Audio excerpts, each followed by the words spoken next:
كتاب الله للأرواح نور. A cikin hukunce-hukuncen azumi Allah subhanahu wa ta'ala ya ce ayyaman ma'dudat. Menene za mu fa'idanta a cikin wannan aya? Asali menene wato ma'anarta?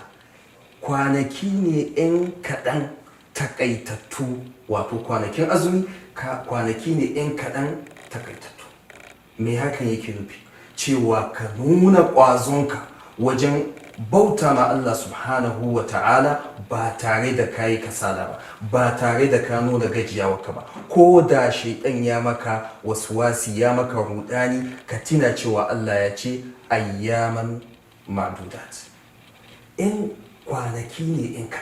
Abu na biyu wanda za mu fa'idanta a kan shi, Allah ya ce ayyaman ma'dudat, da ya so da ya zama da wato wata 11 muke azumi, wata ɗaya ne kaɗai zama.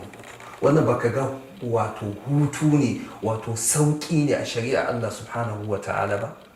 Taya ga wanda ya san falalar azumi zai yadda kwanaki 'yan kaɗan da Allah ya bashi ya yi wasanni da su? Uwa Allah ya samu dace, ya kamata mu ƙara faso. كتاب الله للأرواح نور.